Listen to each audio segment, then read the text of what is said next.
Livro do profeta Jonas, capítulo 1. Eu queria te convidar a estar acompanhando a leitura deste capítulo, que será objeto da nossa palavra nesta noite, da nossa reflexão, da nossa ministração, da exposição bíblica. Livro do profeta Jonas, leitura do capítulo 1. Nos diz a palavra: veio a palavra do Senhor a Jonas, filho de Amitai, dizendo: dispõe-te, vai à grande cidade de Nínive e clama contra ela, porque a sua malícia subiu até mim. Jonas se dispôs, mas para fugir da presença do Senhor para Tarsis. E tendo descido a Jope, achou um navio que ia para Tarsis. Pagou, pois, a sua passagem e embarcou nele, para ir com eles para Tarsis, para longe da presença do Senhor. Mas o Senhor lançou sobre o mar um forte vento e fez-se no mar uma grande tempestade, e o navio estava a ponto de se despedaçar. Então os marinheiros, cheios de medo, clamavam cada um ao seu Deus e lançavam ao mar a carga que estava no navio, para o aliviarem do peso dela. Jonas, porém, havia descido ao porão e se deitado, e dormia profundamente. Chegou-se a ele o mestre do navio e lhe disse: que se passa contigo, agarrado neste sono? Levanta-te, invoca o teu Deus. Talvez assim esse Deus se lembre de nós, para que não pereçamos. E diziam uns aos outros: vinde, lancemos sortes, para que saibamos por causa de quem nos sobreveio este mal. E lançaram sortes, e a sorte caiu sobre Jonas. Então lhe disseram: declara-nos agora, por causa de quem nos sobreveio este mal? Que ocupação é a tua? De onde vens? Qual a tua terra? De que povo és tu? Ele lhes respondeu: sou hebreu e temo ao Senhor, o Deus do céu, que fez o mar e a terra. Então os homens ficaram possuídos de grande temor e lhe disseram: que é isto que fizeste? Pois sabiam os homens que ele fugia da presença do Senhor, porque lhe o havia declarado. Disseram-lhe: que te faremos para que o mar se nos acalme? Porque o mar se ia tornando cada vez mais tempestuoso. Respondeu-lhes: tomai-me e lançai-me ao mar, e o mar se aquietará, porque eu sei que por minha causa vos sobreveio esta grande tempestade.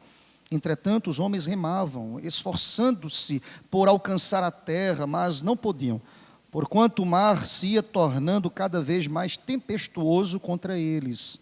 Então clamaram ao Senhor e disseram: ah, Senhor, rogamos-te que não pereçamos por causa da vida deste homem, e não faças cair sobre nós este sangue, quanto a nós inocente, porque tu, Senhor, fizeste como te aprouve. E levantaram a Jonas e o lançaram ao mar, e cessou o mar da sua fúria. Temeram, pois, estes homens em extremo ao Senhor, e ofereceram sacrifícios ao Senhor e fizeram votos. Deparou o Senhor um grande peixe, para que tragasse a Jonas.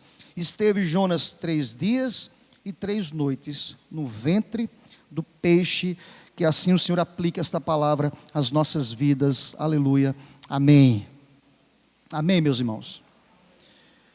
Queridos, se tem um texto que tem sido combatido de maneira veemente pelos teólogos liberais, em parceria com o livro de Gênesis, é este livro de Jonas. É interessante que, como os teólogos liberais olham para esse texto, e eles batem forte no livro de Jonas. Há quem diga que esse texto é uma parábola, há quem diga que esse texto é uma ficção.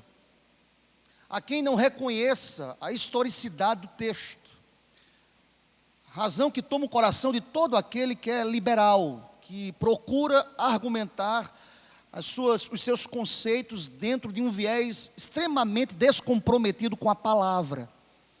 Isso é algo que tem tomado o coração desde muito cedo. Se você pega historiadores pagãos como Porfírio, como Juliano, primeiro e segundo século, respectivamente, desde o primeiro século, que esses teólogos pagãos, eles batem forte no livro de Jonas, afirmando que aqui nós podemos olhar para esse texto não na perspectiva da literalidade, mas na perspectiva de uma parábola.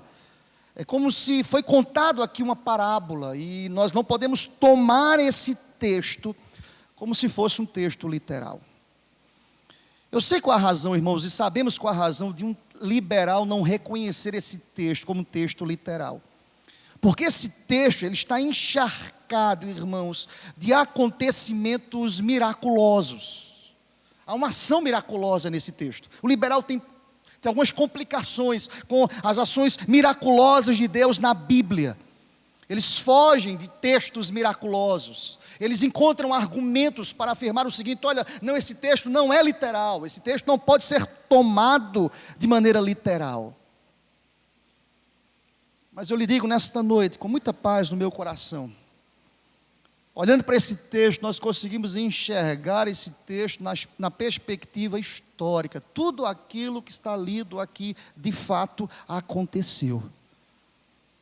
Por algumas razões, irmãos. Aconteceu porque, mesmo entendendo que esse texto está cheio de milagres, nós precisamos entender que o texto ele é contado para o assombro dos liberais na perspectiva da soberania de Deus. Eu consigo olhar para esse livro, um livro pequeno, 4 capítulos, e perceber o quanto que Deus ele é soberano, irmãos. O quanto que Deus tem um controle de todas as coisas. Esse livro revela quem de fato Deus é. Eu poderia dizer nesta noite que a figura central desse texto não é Jonas, não é o grande peixe, não é essa tempestade, não é uma planta que nasceu e murchou, não. A figura central desse texto se chama Deus, assim como Ele é a figura central das nossas vidas. Deus é o centro, é o Senhor, Ele é soberano sobre todas as coisas. Glória a Deus por isso. Deus é o Senhor deste livro.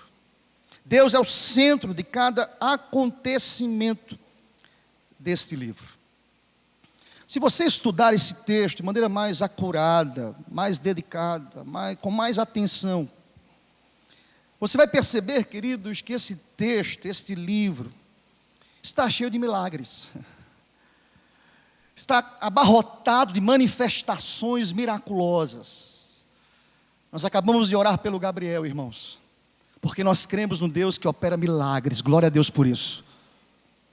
De um Deus que age, de um Deus que faz acontecer onde não pode acontecer, de um Deus que, quando há um campo de impossibilidade, para a gente é impossibilidade, mas quando Deus enxerga a impossibilidade, esta sim é uma ambiência propícia para que Deus manifeste a sua glória e o seu poder.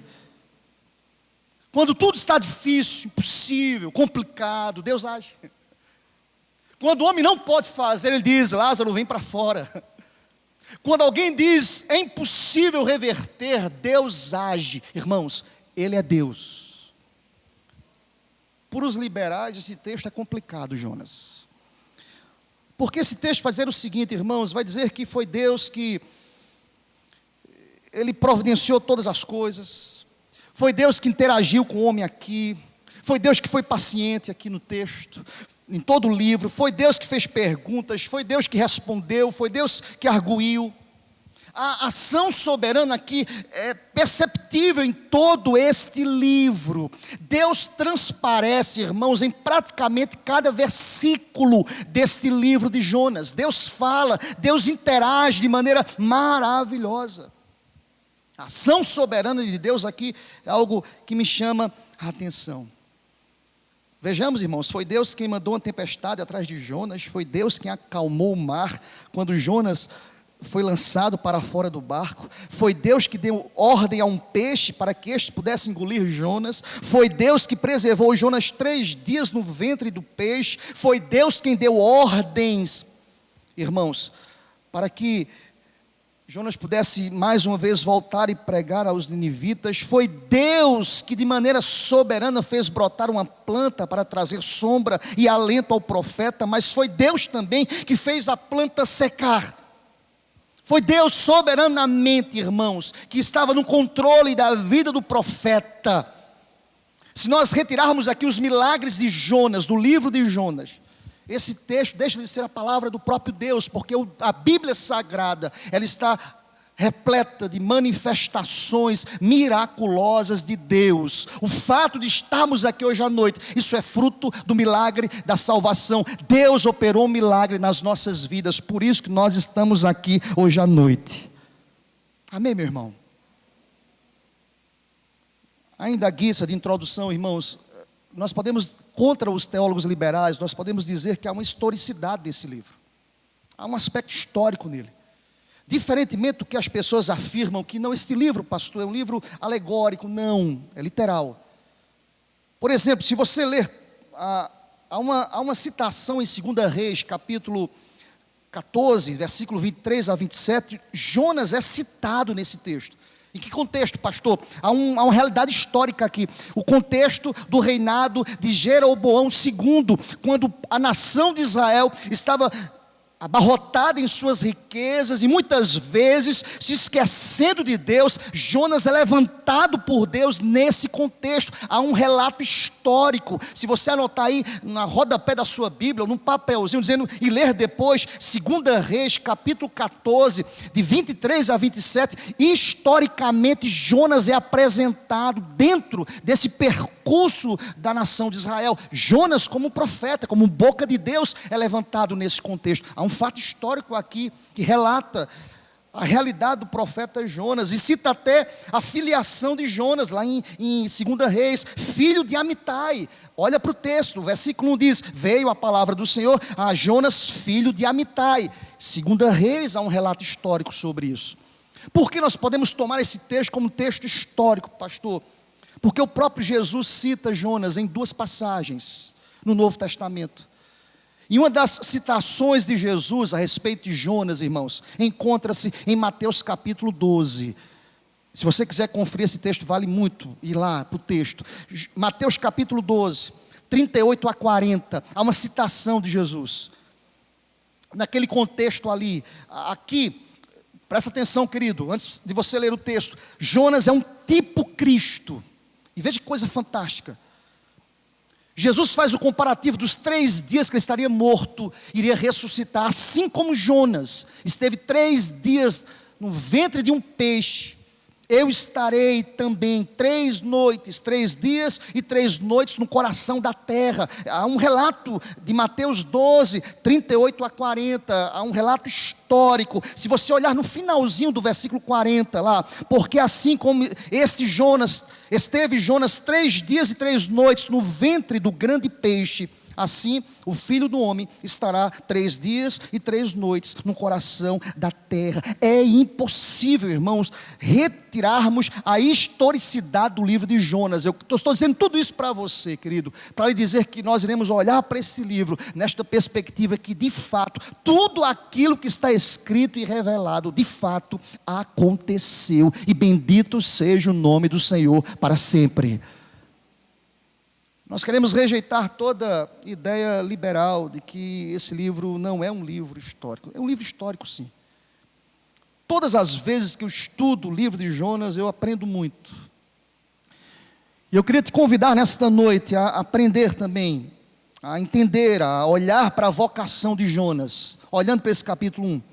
O texto vai tratar sobre esta vocação. Deixa-me te dizer uma coisa, todos nós recebemos uma vocação do Senhor, todos nós. A primeira verdade, olhando para esse capítulo 1, que nós devemos aprender nesta noite, é a respeito da vocação de Jonas. Jonas foi vocacionado pelo Senhor. Vou repetir, querido.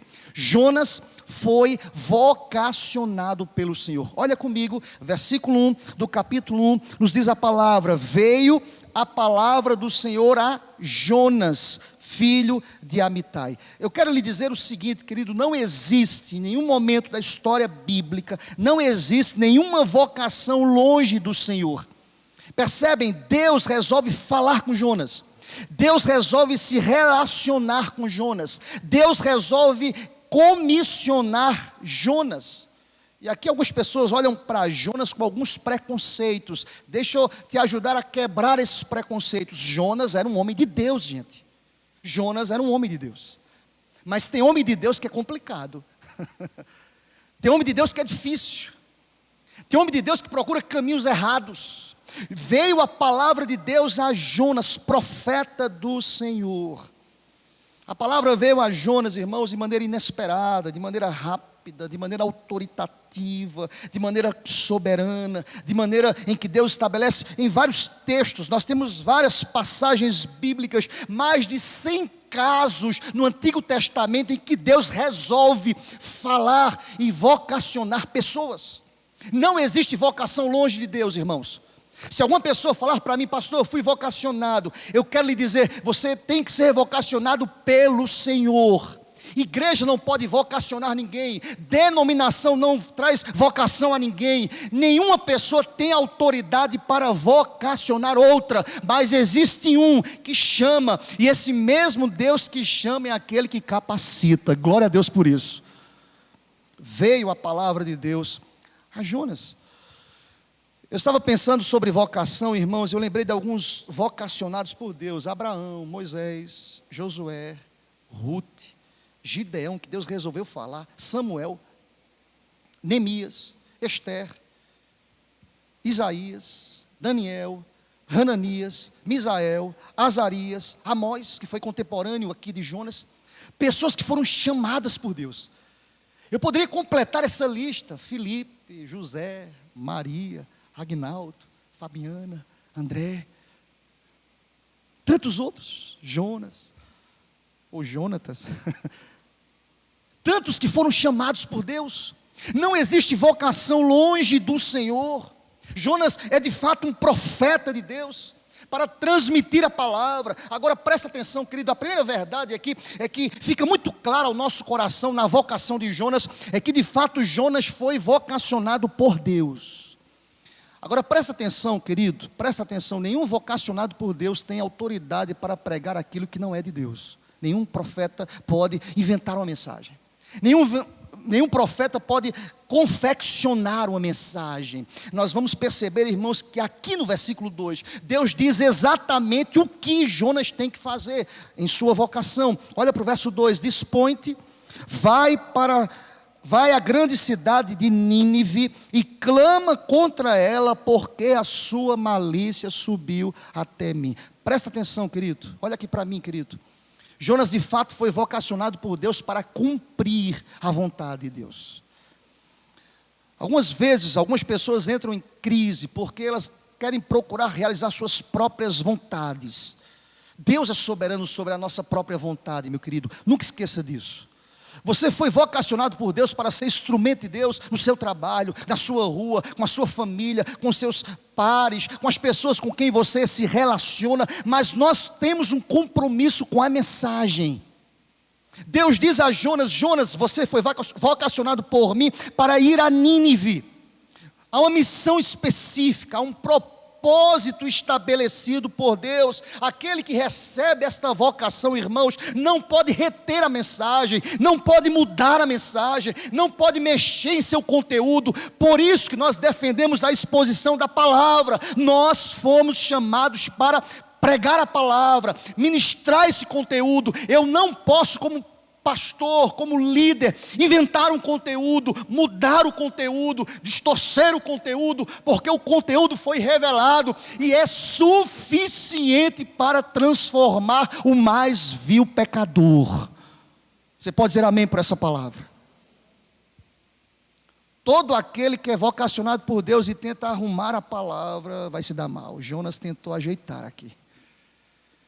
Jonas foi chamado por Deus. Irmãos, nós temos vários exemplos de pessoas que foram chamadas com uma missão específica.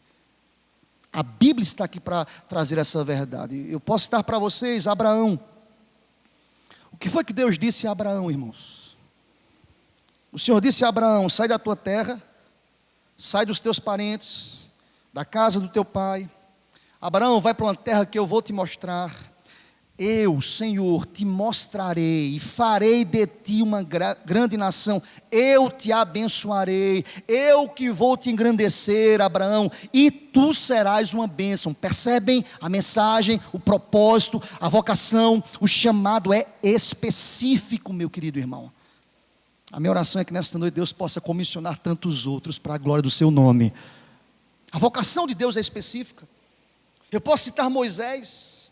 Moisés lá em Êxodo capítulo 3 diz lá: agora portanto vai, eu vou te enviar para Faraó, Moisés, para que você tire o povo do Egito.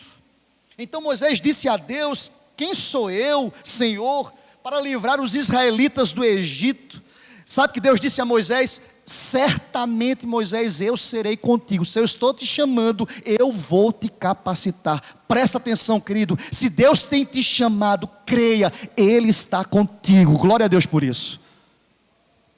Eu posso citar Josué. Lembra de Josué? Substituindo Moisés. Ficou com medo, irmãos. Já pensou? Quem sou eu para substituir Moisés? Aí Deus olha para Josué e diz assim: Josué, eu estou contigo, não te deixarei, não vou te desamparar, esforça-te, seja corajoso, porque esse povo há de herdar a terra, como eu jurei, como eu disse no passado aos teus pais, e isso vai acontecer. Eu posso citar Gideão, irmãos, quando o anjo do Senhor veio até Gideão, nos carvalhos lá, em Ofra, e disse assim: Gideão, eu estou contigo, eu estou contigo. Deus disse a Jonas: Jonas, dispõe-te. Eu fico imaginando, irmãos, que começou a gerar no coração, na mente do profeta Jonas: que mensagem é essa? Eu não posso aos ninivitas, eu não posso obedecer essa ordem é absurda. Eu não posso pregar a um povo que de fato é rebelde, a um povo que é desobediente ao Deus de Israel, a um povo que é rebelde, a um povo que na sua força bélica, eles são cruéis, eles massacram, eles matam, eles perseguem, eles açoitam. Eu não posso falar da misericórdia de Deus a este povo, mas Deus disse: Jonas, vai até os ninivitas. A primeira verdade que nós aprendemos aqui, queridos, é que toda vocação vem de Deus. Eu estou falando aqui com um auditório que, por certo, nós temos várias camadas profissionais aqui representadas. Várias camadas aqui. Deixa-me te dizer uma coisa: assim como eu fui vocacionado por Deus para o santo ministério, você também, como Jonas, você foi chamado por Deus para exercer o seu ministério na sua profissão. Deus está contigo, creia nisso em nome de Jesus. Você é o Jonas, você é alguém que foi vocacionado por Deus. Não existe vocação longe do Senhor. Deus tem nos vocacionado. Essa é a primeira verdade que eu queria deixar para a gente hoje à noite. Então, a segunda verdade, irmãos: primeiro é que todo servo de Deus é vocacionado por Deus. Mas é uma segunda verdade que esse capítulo 1 nos ensina, é que Jonas desobedece a essa ordem. Jonas desobedeceu ao Senhor. Onde encontramos isso, pastor? Do versículo 3 ao versículo 10, nós iremos encontrar a desobediência de alguém que foi chamado pelo Senhor. Eu destaco para você inicialmente a atitude de Jonas no verso 3. Olha comigo: Jonas se dispôs sim, mas para fugir da presença do Senhor, para Tarsis. E tendo descido a Jope, achou um navio que ia para Tarsis, pagou, pois, a sua passagem, embarcou nele, para ir com eles para Tarsis, para longe da presença do Senhor. Olha aqui para mim, querido. Jonas teve disposição para tentar, ledo engano, fugir da presença do Senhor. Veja que coisa absurda, irmãos. Alguém que é chamado por Deus, que tenta fugir, que imagina que pode fugir, que imagina que pode procurar outros caminhos. Jonas teve sim uma atitude em relação a Deus, em desobedecer. Quem sabe nós temos pessoas aqui hoje à noite que estão sendo comissionadas por Deus para exercer a sua vocação no trabalho, mas muitas vezes estão fugindo, estão se calando, estão deixando de transmitir uma mensagem, estão deixando de ser sal e luz deste mundo, estão deixando de proferir as bênçãos da Escritura, estão deixando de viver na prática o Evangelho. Jonas resolve fugir. Deixa-me dizer uma coisa, querido, e presta atenção a isso. Obedecer à vontade de Deus é tão importante para um servo de Deus, quanto o é para as pessoas às quais seu servo está ministrando. Não adianta proferir uma palavra quando eu não estou com meu coração escravizado a esta palavra. Entendam isso em nome de Jesus. É tão importante a quem escuta a mensagem, mas é tão importante a quem prega ter o seu coração escravizado pela palavra. Obedecer à voz do Senhor, irmãos, é alimento espiritual. Obedecer à voz do Senhor, irmãos, é esclarecimento para a mente. Obedecer à voz do Senhor traz capacitação à nossa caminhada, irmãos. O que é que Deus disse a Jonas, verso 2? Vai a Nínive. O que é que Jonas faz? Eu não vou a Nínive. Se você pegar aí a geografia aqui do contexto de Jonas, Nínive, a distância era de 400, alguns afirmam que é 500 quilômetros de distância. Jonas vai a 3.800 quilômetros, melhor dizendo, 3.800 quilômetros de distância para o oeste. Nínive estava no nordeste. Jonas vai para o oeste, 3.800 quilômetros de barco, tentando fugir da ordem de Deus. Olha aqui para mim, querido, ninguém consegue fugir do Senhor. Se Deus tem te chamado, você não vai conseguir fugir do Senhor. Você pode pegar um navio, e irmãos, os judeus, eles tinham medo de navios, historicamente, você pode estudar o contexto lá, eles tinham medo de viagens longas, ele foge, ele tenta fugir. Sabe o que eu lembrei? Salmo 139, eu não consigo, Deus me sonda, Deus me conhece, se eu fujo da presença de Deus, Ele lá está, se eu faço a minha cama no mais profundo abismo, lá está o Senhor. Deus nos conhece, Deus sabe exatamente como nós estamos aqui nesta noite. Jonas desobedeceu ao Senhor, mas Deus conhece o coração do ser humano. Agora vejam comigo algumas coisas que acontecem aqui nesse texto, irmãos. Alguns fatos começam a acontecer. Alguém pode perguntar, mas o que levou um homem de Deus, já que o pastor disse que Jonas era um homem de Deus, a desobedecer a ordem do Senhor Deus? Porque ele foi extremamente preconceituoso, irmãos. Jonas sabia, irmãos, que se ele pregasse em Nínive, uma ponta de fera ali, de alguém que pudesse crer nessa palavra, Deus é tão misericordioso que Deus iria salvar. O que é que Jonas pensou? Eu não posso pregar para esse povo, porque Deus é bom. Veja que sentimento terrível de Jonas. Eu não posso falar do amor, da bondade, da misericórdia. Eu não posso falar para esse povo, porque esse povo vai ter a oportunidade de se arrepender. Eu prefiro que eles sejam destruídos. É a nossa falsa justiça. Eu já vi crente falando o seguinte: eu quero que ele vá para o inferno. Misericórdia, é Jonas aqui. Será que tem alguém aqui nesse auditório que já fez isso? Quero crer que não. Eu quero que vá para o inferno. É bom que vá de cabeça para o inferno. Eu já ouvi essa expressão. Que cai lá e tem uma audiência com capeta, lá de cabeça. Jonas pensava assim: eu não quero que esse povo se arrependa. Esse povo é ruim. Esse povo açoita, esse povo mata, esse povo persegue. Os assírios eram a nação inimiga da nação hebraica, de Israel. Eles eram cruéis, irmãos. Eles haviam maltratado Israel em várias ocasiões. Lê a história, você percebe que por várias ocasiões os assírios, eles debelaram a nação de Israel, tentaram destruir, perseguiram. O que é que Jonas pensou? Eu não posso pregar para esse povo.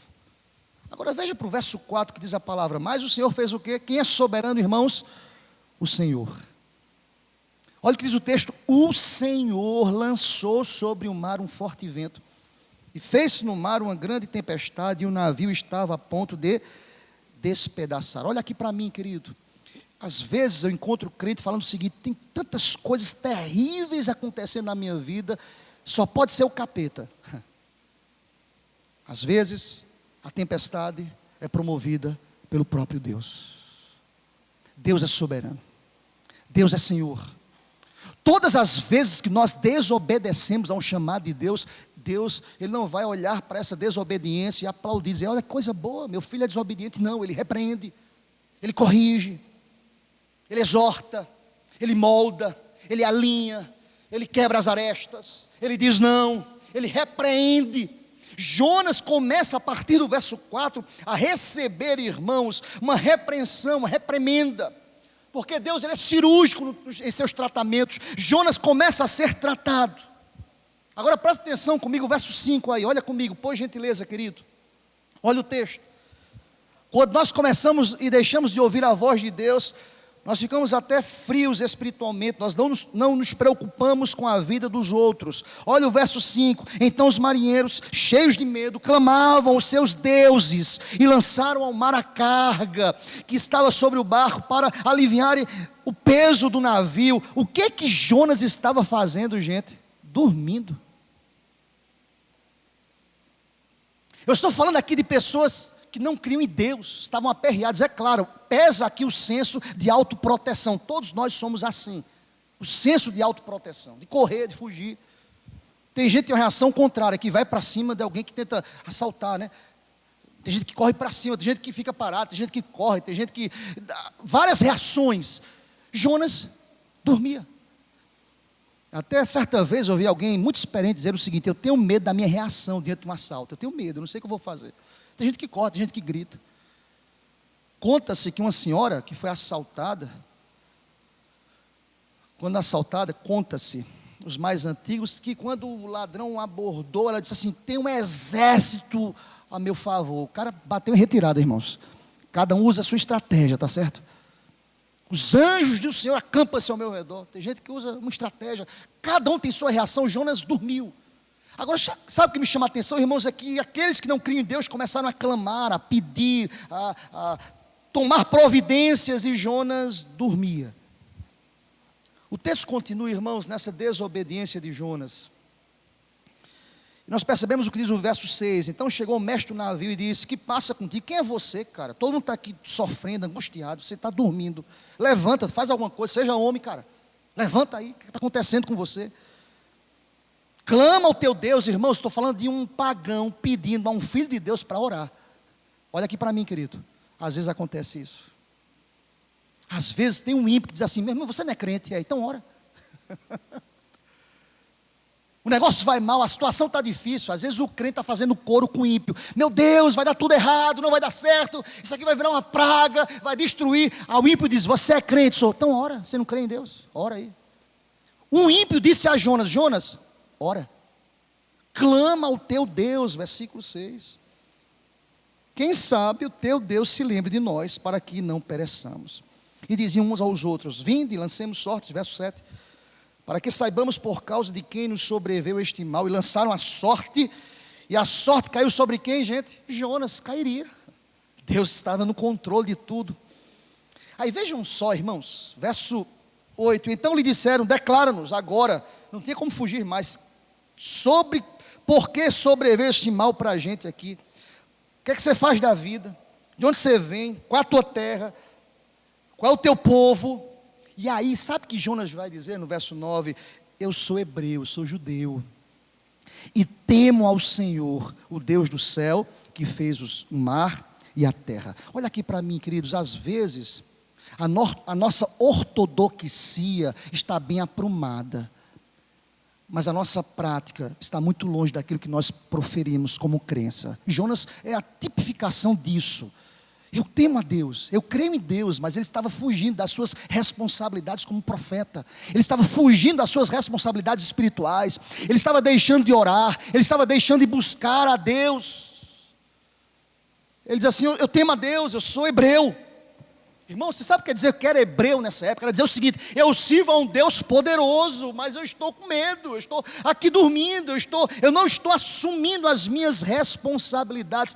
Presta atenção, querido, todas as vezes que deixamos de obedecer à voz de Deus, o nosso testemunho é jogado na vala comum. Olha aqui para mim, querido. Tem muita gente pegando o seu testemunho como sal e luz da terra, e pegando esse testemunho e jogando na vala comum. Foi o que Jonas fez aqui. Eu sou hebreu. É como se Jonas dissesse no seu ambiente ali: olha, eu sou crente, eu sou membro da igreja presbiteriana do Farol. Você nem ora, você nem pede a Deus, você nem crê, não tem nem testemunho, não tem nem vida. Todas as vezes que desobedecemos a Deus, nós jogamos o nosso testemunho na vala comum. Por que eu estou dizendo que afirmar que era hebreu trazia ao coração das pessoas espantos? Verso 10. Quando ele disse isso, que era hebreu, olha o que o texto diz: então os homens ficaram possuídos de grande temor. Rapaz, ele é hebreu. Eles disseram: que é isto? Você, meu irmão, você é crente, você é da igreja, cara, você não pode fazer isso. Você tem vida com um Deus que é poderoso, pois eles sabiam, os homens, que ele fugia da presença do Senhor, eles temiam.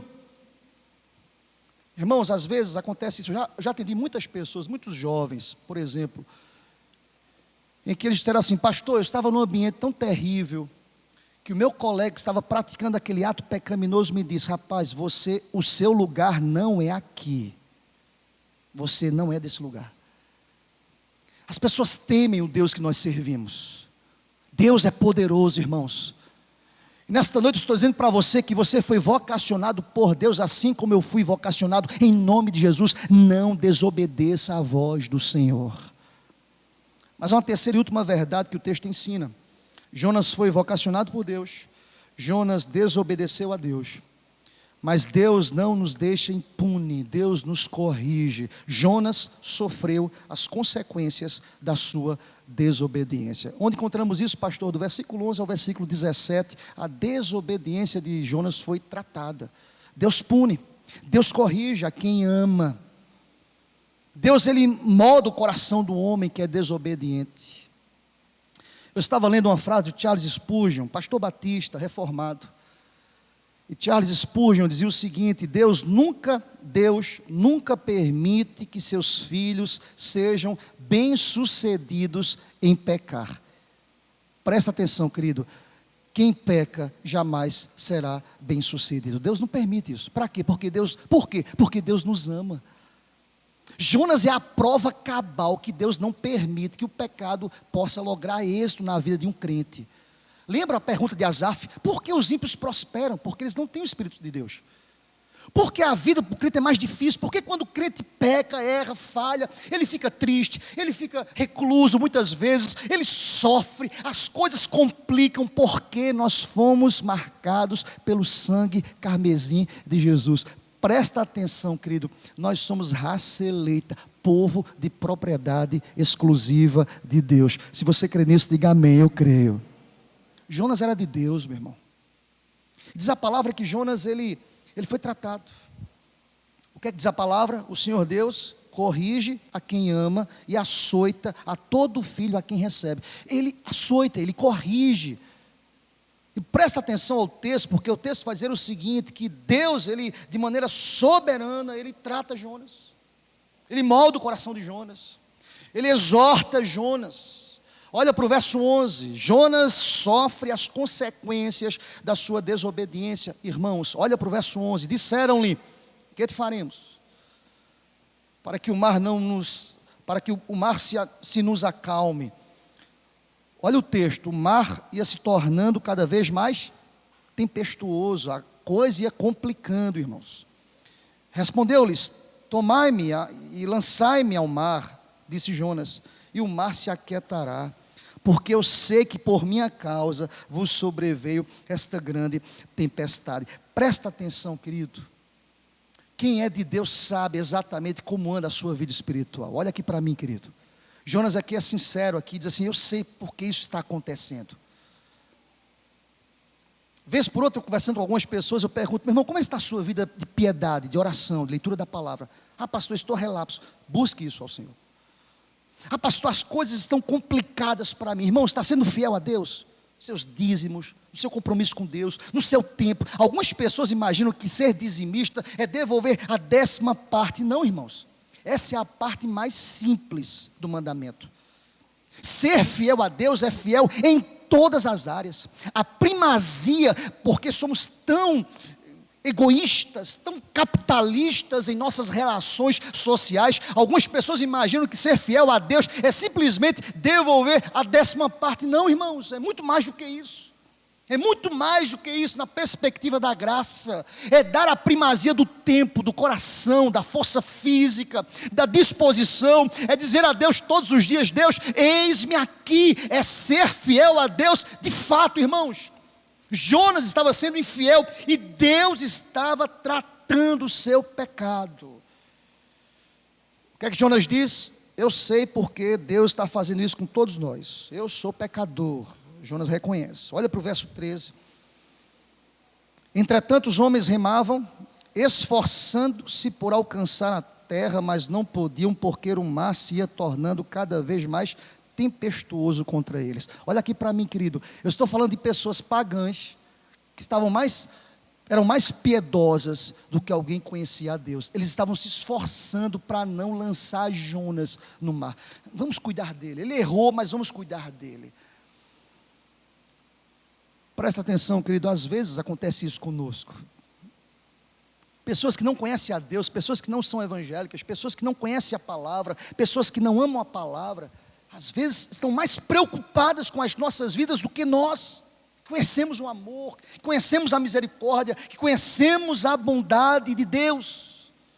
E presta atenção que eles falam, vamos tentar aqui livrar este homem, mas irmãos, presta atenção, quando Deus quer tratar as nossas vidas, nada e ninguém poderá impedir o tratamento, a mudança que Deus quer de fato realizar nas nossas almas. Deus pune, Deus corrige a quem Ele ama.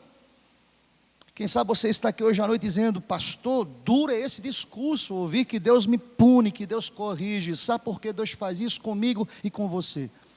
Porque Deus nos ama. E graças a Deus porque Deus me corrige, graças a Deus porque Deus me exorta.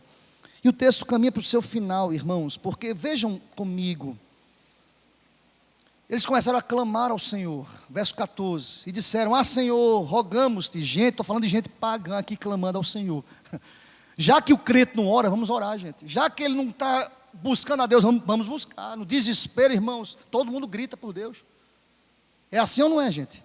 Na hora da angústia, quem é ateu vira, graças a Deus, ateu. Na hora do aperto, irmãos, na hora da morte, as pessoas correm e buscam um subterfúgio, eles clamam ao Senhor, versículo 15, Senhor, rogamos-te, que não pereçamos por causa da vida deste homem. Veja que piedade desses homens, nós queríamos salvaguardar a vida de Jonas, e não faças cair sobre nós este sangue, Senhor, quanto a nós inocente, porque tu, Senhor, fizeste como te aprouve. Verso 15, e levantaram Jonas, e o lançaram ao mar, e cessou o mar a sua fúria. Olha para o verso 16, queridos, temeram, pois, estes homens em extremo ao Senhor, e ofereceram sacrifícios ao Senhor, e fizeram votos. Que coisa absurda aqui, né, irmãos? Essas pessoas começaram a dizer o seguinte, olha, eu vou fazer votos, Deus, se o Senhor me livrar disso aqui, dessa morte, eu vou estar mais consagrado, eu vou ser mais crente, eu vou buscar mais ao Senhor. Eles começam a fazer votos, pessoas que não eram da aliança, gente. Me faz lembrar, muitos crentes, quando estão sendo provados por Deus, falam, Senhor, se o Senhor me tirar desse momento, eu vou me consagrar mais, eu vou me envolver mais com o trabalho da igreja, eu vou evangelizar mais, eu vou orar mais, eu vou ficar mais piedoso. E isso me faz lembrar o período de Juízes, em quando o povo se afastava de Deus, Deus castigava o povo, Deus levantava um juiz e trazia misericórdia para o povo se aproximava de Deus. Com o tempo passava, o povo se afastava de Deus, Deus derramava juízo sobre o povo, levantava um juiz e trazia restauração ao povo. Irmãos, acontece com as nossas vidas. Todas as vezes que nós nos afastamos de Deus, Deus nos corrige. Mas eu quero concluir dizendo o seguinte ao teu coração: Deus nos corrige, mas nos corrige com misericórdia. Você crê nisso, querido? E como é que nós encontramos a misericórdia de Deus aqui nesse texto? No verso 17. Vamos ler juntos? Toda a igreja. Deparou o Senhor um grande peixe, para que tragasse a Jonas, e esteve Jonas 3 dias e 3 noites no ventre do peixe. Olha aqui para mim, querido. Quando Deus trata as nossas vidas, Ele trata com misericórdia. Quem sabe para aqueles pagãos, a figura do peixe aqui que traga Jonas é uma figura que era o decreto do fim da vida daquele homem. Mas Deus providencia esse peixe com misericórdia para salvaguardar Jonas. Para dizer para Jonas: Jonas, eu estou cuidando para você. Há aqui uma ação miraculosa na vida de Jonas. Lembram de Jonas? Jonas desistiu de Deus, mas Deus não desistiu de Jonas. Quantas vezes nós até desistimos da caminhada, por alguma razão, ficamos decepcionados, não queremos, mas presta atenção, Deus jamais irá desistir das nossas vidas, e bendito seja o nome do Senhor para sempre. A misericórdia de Deus é tipificada aqui por esse peixe que traga Jonas para salvaguardar Jonas das ondas, do mar, do afogamento. Eu quero concluir essa mensagem dizendo isso ao teu coração, querido. Você foi vocacionado por Deus também. Graças a Deus por isso. Não desobedeça à vocação do Senhor. E se você está aqui hoje à noite, nessa realidade de Jonas, de forma desobediente, Deus vai tratar o teu coração, Deus vai trazer você para o caminho, Deus vai soerguer a tua vida, Deus vai providenciar mecanismos de maneira soberana, para que você possa ser tratado, restaurado, renovado, porque aquele que começou a boa obra, Ele é soberano e fiel e poderoso, para completar os seus desígnios. Bendito seja o nome do Senhor para sempre. Quero te convidar a se colocar em pé, querido, em nome de Jesus.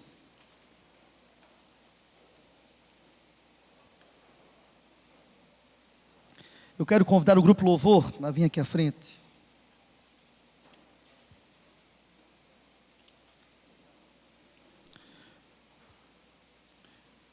Enquanto o louvor ministra este cântico, quem sabe você que tem sido vocacionado pelo Senhor, quem sabe no seu trabalho lá, para pregar, para anunciar, para viver o Evangelho, para ser sal e luz, para fazer a diferença. Você tem sido um desobediente quanto mais, consciente como Jonas. Eu sei porque isso está acontecendo, senhores, eu sei, eu sou desobediente, eu sou pecador. Quem tem o Espírito Santo de Deus sabe exatamente como está diante de Deus. Há uma consciência espiritual, há uma razão para tudo isso. Deus sabe como está a tua vida, querido, tua família, tua casa, teu trabalho, teu emprego, tua relação conjugal, relação com os filhos, com a família, com a igreja, com os ministérios. Deus sabe como você está aqui hoje à noite. Lembra de Jonas? Jonas tentou fugir a 3.800 quilômetros de distância de Nínive, mas Deus foi ao encontro dele.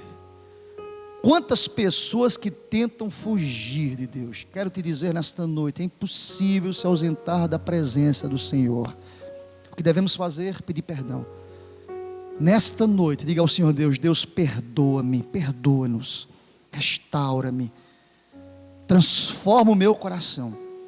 E se tenho sido desobediente, Senhor Deus, limpa-me, purifica-me, porque eu fui vocacionado pelo Senhor, não para flertar com o pecado, não para dizer sim ao pecado, não para negociar os valores do reino, não para negociar a palavra, não para arrumadinhos, não, eu fui vocacionado por Deus para ministrar a verdade, a palavra, para ser sal e luz deste mundo.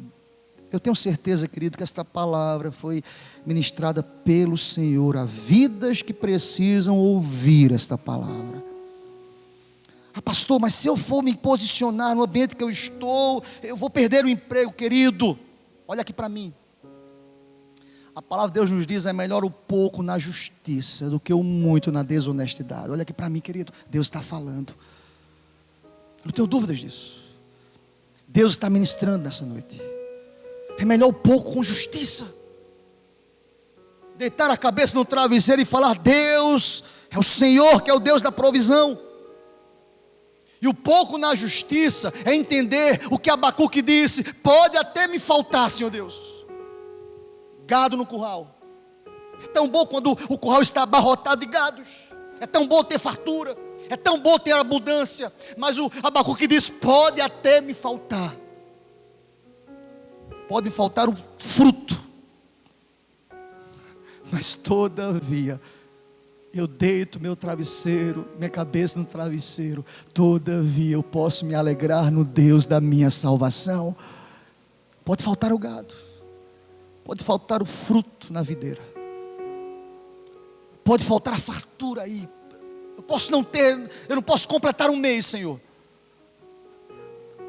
mas eu posso dizer: o Senhor tem sustentado a minha vida, Jonas foi desobediente, Jonas negociou, Jonas fugiu, Jonas disse não às suas alianças com Deus, Jonas disse não ao seu chamado. Preste atenção, querido, por mais que você tente se esconder, você não consegue se esconder de Deus.